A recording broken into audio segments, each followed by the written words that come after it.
I stumbled upon one of the best self-help books that I have read in a long time. No Excuses by Brian Tracy. This book has everything that you need, and I'm going to share with you the 7 steps to be the best version of yourself, and not just for today, like for life. Step 1 is arise 2 hours before your first appointment, before you start momming, before you start your work, before you start your commute to work.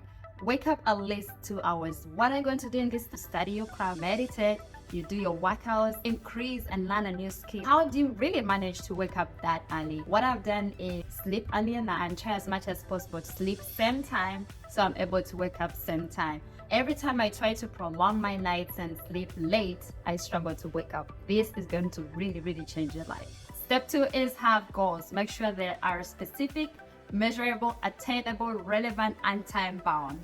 But let's go deeper than that. It's not just about having goals. How about engraving them in our subconscious mind that we stay focused onto those goals? So what you're going to do is to literally grab a book and a pen and write your goals down every single day. You can even write them twice a day, in the morning and in the evening. This is just going to remind you of these goals constantly. It's going to help you come up with different ideas that you can do to achieve these goals faster and avoid all those distractions. Step 3 is plan your days before they actually happen, or plan your week before it actually begins. This is going to increase your productivity, save you time, save your brain energy, and helps you be organized throughout the day. Planning before is always better than planning on the day or planning as you go through the day. The number one thing you can't forget is to set priorities. There's so many things that you're doing, and especially as a mom, there's so much that is going on with you, with the kids, with your business. Prioritizing and knowing what comes first, what can be pushed later, the most important tasks that you need to do to shift or make progress in your goals, those are the things that are going to take up more time. I like to use both a paper planner and a digital planner because here I can set reminders, and this just helps you to map out the day more clearly when you're writing it all down. Step number 4 is discipline yourself to focus on one thing at a time. As I'm saying this to you right now, I'm speaking to myself, hey Claire, focus on one thing at a time, because I was multitasking, but the way I was exhausted and disorganized and less productive, I knew I had to change this, and this has been the hardest part. So taking away the distractions and knowing, okay, this is the task I'm handling, and just time blocking it, give it all your attention. Now, as a mom who works from home, it's really hard for me to stay focused on one thing, but I have made it a priority that if the kids are napping or they are at school, that is really work time. That's not time for me to start doing laundry. That's not time for me to start cleaning up. Because cleaning up and laundry, I can do it when the kids are here. It doesn't need so much of my brain power. But as far as my work or my business, I try as much as possible to focus. This really increases your productivity. You're sitting on that desk, it's time to work. It's not time to scroll. It's not time for you to make some phone calls. I read this from Atomic Habits. Some of the things you can do is to create zones in your house. For example, if you're sitting in the sofa, that's for watching screen.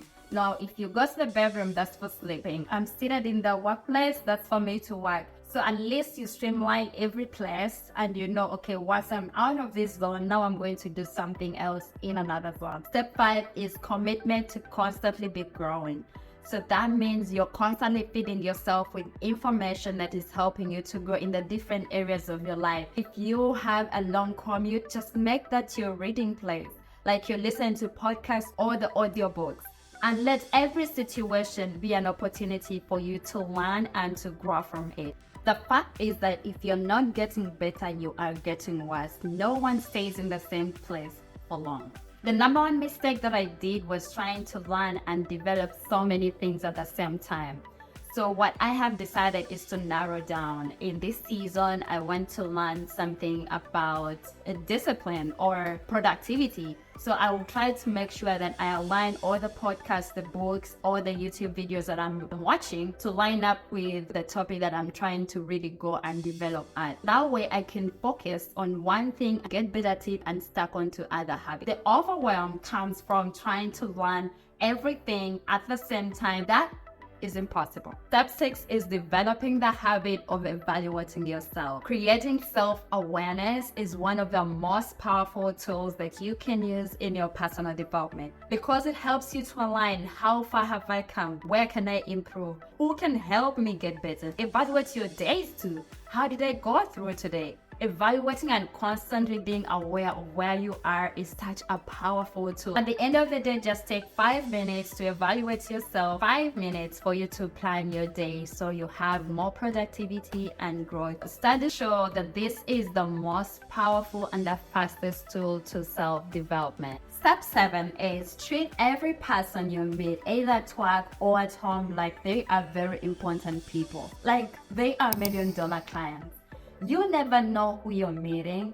Learn to develop relationships. Learn to network with people. I learned this from TD Jakes. He was saying every time he meets someone, he's secretly interviewing them. That way he was able to work with very smart people. Learning how to communicate and express yourself is one of those skills that are really going to help you to network. And as a mom who works from home, I have developed a habit of constantly going outdoors, looking for those connections. It could be with other moms on the playgrounds or at church. That way you can build networks that are going to really help you. Okay, let me get real here. For us to achieve all these things that we've listed before, you must make a decision. You must decide that you don't want to be the same person you've been before. You don't want to see the same results you've seen before. You want to make a change. Then have the discipline to follow through with every plan that you've laid out. You must have the discipline to wake up every day and run after your goals, even when you don't feel like it. When all the stars are not aligned, stay on the course. Persistence and courage. Have the courage to chase after everything that you want, everything that you've listed down, everything that God has placed on your life. Have the courage and the persistence to go after them. I wish you nothing but the best in this new year. Don't let what you've not done before dictate that you can't do it. Start today. Starting right now when you have the conviction, right now when you watch this video. Let me know in the comments one tip that really stuck out for you. I wish you the best. Feel free to like, share, and subscribe. See and watch out for my new videos. I'll see you again.